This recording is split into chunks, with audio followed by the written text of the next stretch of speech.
प्राण प्रवाह के सुनियोजन से चिर यौवन।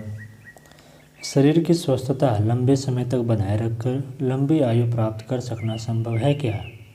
यह प्रश्न इन दिनों विज्ञान जगत में चुनौतीपूर्ण बना हुआ है। विज्ञानवेत्ता विविध इसी एक गुत्थी को सुलझाने में प्रयत्नशील है। हिमालयवासी दीर्घजीवी योगियों का उदाहरण हमारे समक्ष है, पर देखना यह है कि सर्वसाधारण के लिए भी यह संभव है क्या? वैज्ञानिक इस संदर्भ में पूर्ण आशावादी हैं, पर उनका एक ही असमंजस है कि भौतिकवाद का समर्थन करने वाला विज्ञान क्या कोई ऐसी प्रणाली ढूंढ पाने में सफल हो सकेगा जो सक्रिय जीवन जीते हुए दीर्घायु प्रदान कर सके। निष्क्रिय बनकर लंबी आयु प्राप्त करने की कोई तुक नहीं। यूँ इस संबंध में विज्ञान का सुनिश्चित दावा है कि इसके माध्यम से मनुष्य को वर्षों जीवित रखा जा सकता है। जीव जगत में इसके कई उदाहरण भी देखने को मिलते हैं। ध्रुवीय भालू प्रतिकूल मौसम आने पर स्वयं को बर्फ़ में धंसा लेते हैं और महीनों बिना खाए पिए उस स्थिति में पड़े रहते हैं। परिस्थिति जब अनुकूल बनती है तो वे अपनी निष्क्रियता त्याग कर बाहर निकल आते हैं। ऐसा ही एक अन्य प्राणी है स्लोथ। पेड़ में निवास करने वाला भालू के आकार का यह जंतु इतना आलसी होता है कि भोजन ढूंढने के कष्ट से बचने के लिए लंबे समय तक वृक्ष की शाखाओं पर उल्टा टंगा रहता है। अनेक बार यह अवधि इतनी लंबी होती है कि उस पर काई जम जाती है और पूरा शरीर उसे ढक जाता है। उसके इसी स्वभाव के कारण अंग्रेजी साहित्य में स्लॉथ शब्द आलस्य का पर्याय बन गया है। इसी प्रकार के कितने ही ऐसे जंतु हैं जो निष्क्रिय रहते हुए लंबे समय तक जीवित बने रहते हैं। इसी आधार पर वैज्ञानिकों ने यह दावा प्रस्तुत किया है कि यदि मनुष्य को बर्फ़ में अति न्यून तापमान पर जमा दिया जाए तो उसे भी वर्षों जिंदा रखा जा सकता है।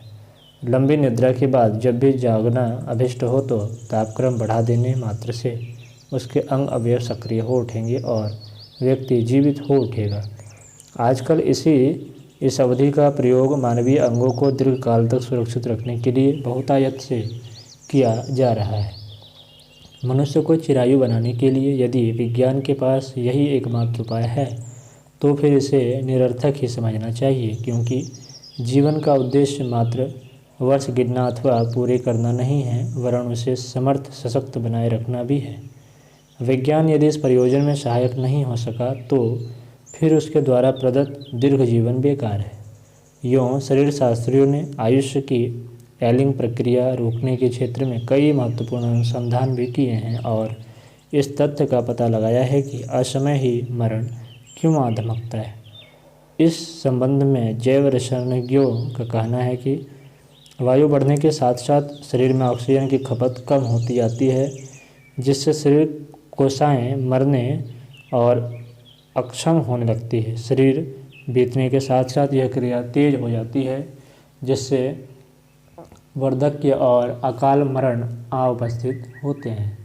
इसका कारण बताते हुए वैज्ञानिक कहते हैं कि इसमें प्रमुख भूमिका पिट्यूटरी ग्रंथि के स्राव की है। इन दिनों इसके स्राव में एक विशेष प्रकार के रसायन की अधिकता पाई जाती है, जिसकी मात्रा बढ़ते पर्यावरण प्रदूषण से उत्पन्न मानसिक विक्षोभ से और अधिक बढ़ जाती है। पर स्थिति तब और गंभीर हो जाती है जब व्यक्ति स्वयं भी मानसिक अस्थिरता की अवस्था से गुजर रहा हो। इन दोनों का संयुक्त प्रभाव इतना घातक होता है कि व्यक्ति देखते देखते बूढ़ा हो जाता है और फिर मौत भी अपनी दस्तक देने लगती है।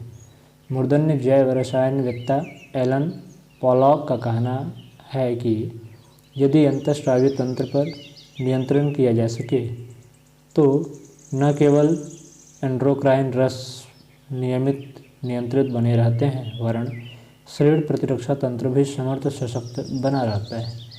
उनके अनुसार वय बढ़ाने की प्रक्रिया में थाइमस ग्रंथि का भी महत्वपूर्ण हाथ है। वे कहते हैं कि इन दिनों अचिंत्य चिंतन की बढ़ती मात्रा के कारण इस ग्लैंड पर अतिरिक्त दबाव पड़ता है। फलतः धीरे धीरे वह सिकुड़ने लगती है और अंग में वे अपने वास्तविक आकार का 1/10वां हिस्सा ही रह जाती है। आकार घटने के साथ साथ उसकी सक्रियता भी कम होने लगती है, जिससे संपूर्ण प्रतिरक्षा प्रणाली प्रभावित होती है और कमज़ोर पड़ जाती है। कमज़ोर अवयव बायोलॉजिकल एज को बढ़ा देते हैं, जबकि यथार्थ में क्रोनोलॉजिकल एज उतनी होती नहीं। दूसरे शब्दों में कहें तो यही बुढ़ापा है। इसके अतिरिक्त वार्धक्य के कितने ही अन्य कारण भी विशेषज्ञों ने गिनाए हैं। फ्लोरिडा विश्वविद्यालय के शरीर विज्ञानी लियोनार्ड हैप्लिक के मतानुसार प्रत्येक शरीर कोश का अपना एक जेनेटिक क्लॉक होता है और हर कोशिका का विभाजन अधिकतम 50 बार होता है। बुढ़ापे की दशा में कोशिका विभाजन के बीच का अंतराल घट जाता है और जो क्रिया न्यूनतम 100 वर्ष में पूर्ण होनी चाहिए वह आधी आयु आते आते पूरी हो जाती है। इसके उपरांत कोशिकाओं के विभाजन और नवीनीकरण की गुंजाइश बिल्कुल समाप्त हो जाने के कारण देह अक्षम बनती और ऐसा होते होते मर जाती है। वे कहते हैं कि यदि कोशिका विभाजन के बीच की अवधि को लंबा किया जा सके तो जिस अनुपात में वह अवधि बढ़ेगी उसी अनुपात में उम्र को बढ़ा पाना संभव हो सकेगा। योगियों में दीर्घ आयुष्य की जो घटना घटती देखी जाती है उसके पीछे यही रहस्य है। सरल साधारण में जो प्रक्रिया 50 वर्ष में पूरी हो जाती है उसके पूर्ण होने में योगियों में सैकड़ों वर्ष का समय लग जाता है।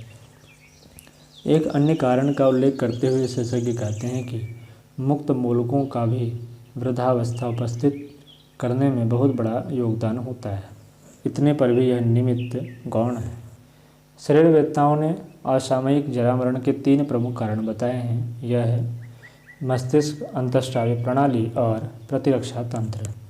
इनमें से मस्तिष्क संपूर्ण शरीर तंत्र का केंद्रीय संस्थान है। इससे काया और उसकी विभिन्न गतिविधियां नियंत्रित होती हैं। बहुमूल्य रसों का उत्पादन करना एंडोक्राइन सिस्टम का काम है, जबकि शरीर स्वस्थता की देखरेख इम्यून सिस्टम जीवनी शक्ति के लिए उत्तरदायी संस्थान के जिम्मे है। इनमें से किसी के भी असंतुलित होने पर अस्वस्थता और जीर्णता देखते देखते पैर जमा लेती एवं व्यक्ति को मौत के मुंह में धकेल देती है। इनसे कुछ अधिक गहराई में उतरने पर ज्ञात होता है कि उपयुक्त संस्थान वस्तुतः स्थूल निमित्त मात्र है। सूक्ष्म कारण तो इसके मूल में निवास करने वाले जीन्स हैं जो संपूर्ण शरीर प्रक्रिया को संचालित करते हैं। वैज्ञानिकों का विश्वास है कि किसी प्रकार यदि इन्हें नियंत्रित कर लिया जाए तो काया की समस्त गतिविधियां स्वतः नियमित हो जाएंगी।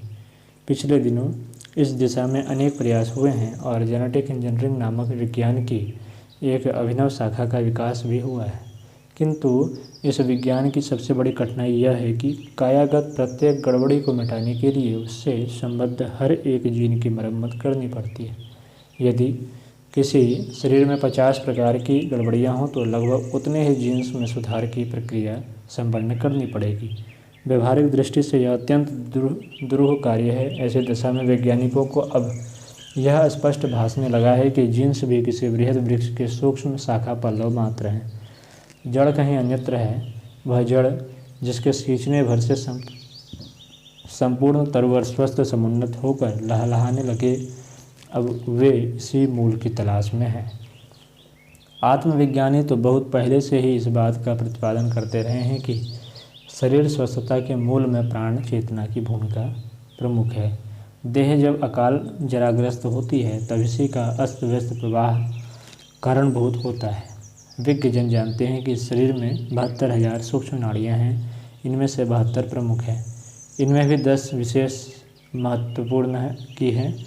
उक्त नाड़ियों में भी प्राण प्रवाह में व्यतिक्रम पैदा होता है तो रोग शोकों का जन्म होता है। तत्वज्ञ इस बात से भली भांति परिचित हैं कि इन नाड़ियों में से अधिकांश का संबंध पैर के तलवों और हाथ की हथेलियों से है। शारीरिक श्रम के दौरान इनके बार बार दबने से नाड़ियों में प्राण का आवागमन अप्रतिहत रूप से जारी रहता है, जिससे स्वास्थ्य भी अक्षुण्ण बना रहता है। पुराने ज़माने में लोग इस विज्ञान से परिचित थे, इसलिए परिश्रम करने से भी जी नहीं चुराते थे और अपना काम स्वयं अपने हाथों से करने में रुचि रखते थे। आज जबकि सुविधा संवर्धन की प्रवृत्ति समाज में बढ़ी है, लोग अपना काम दूसरों के द्वारा कराने में रुचि रखते हैं। बढ़ती दौलत के कारण व्यक्ति श्रम के बदले पैसा की नीति अपनाकर श्रम खरीदते और स्वयं आराम तलब बनते जाते हैं। इन दिनों यह नीति समाज में अत्यधिक परिमाण में बढ़ी है। लोग इसके कारण अधिकाधिक आराम तलबी की ओर उन्मुख हुए हैं। श्रम का मादा घटने से शरीर में जो प्राण प्रवाह पहले आसानी से होता रहता था, अब उसमें व्यवधान पैदा होने लगा है। अवयवों को उपयुक्त मात्रा में आवश्यक प्राण न मिले तो उनका दुर्बल होना स्वाभाविक है। आजकल के जर्जर मनुष्य की जर्जर काया का यही प्रधान कारण है। इसके लिए श्रम की महत्ता समझी जानी चाहिए और प्रत्येक को प्रतिदिन उपयुक्त परिमाण में इतना परिश्रम करना चाहिए ताकि प्राण प्रवाह संतुलित बना रहे। इसके अतिरिक्त सात्विक आहार भी इसके प्रवाह को संतुलित करने में महत्वपूर्ण योगदान करता है। अन्नो वै मनः कहकर आप्तजनों ने इसी तथ्य को प्रतिपादित किया है। अन्न से मन बनता है। अन्न यदि सात्विक और नीतिपूर्वक उपार्जित हो तो उससे विनिर्मित होने वाला मन भी उदात्त और उत्कृष्ट स्तर का होता है। मन यदि श्रेष्ठ हो तो शरीर के स्वस्थ बनने में भी कोई अड़चन पैदा नहीं होती। इसके अलावा जब तप व्रत ध्यान भी प्राण के संचार में सहयोगी साबित होते हैं। प्राण प्रवाह से संबंधित इन तथ्यों को ध्यान में रखा जाए तो कोई कारण नहीं कि हम स्वस्थ और दीर्घायु जीवन न जी सकें। शरीर शास्त्रियों की खोज अपने स्तर पर सही है, पर वह अपूर्ण है। हम संपूर्ण सत्य को समझें, जड़ की जगह पत्र पल्लवों को न सींचें। ऐसा यदि हो सका तो अक्षुण्ण स्वास्थ्य और चिरायुष्य निसंदेह प्राप्त होकर रहेगा। इसमें दो मत नहीं। आज की कक्षा में इतना ही। अगले शीर्षक की चर्चा अगली कक्षा में करेंगे।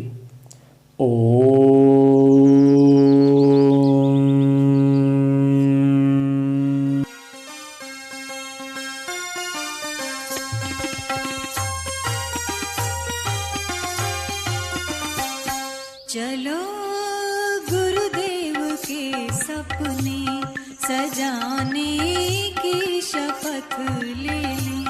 चलो गुरुदेव के सपने सजाने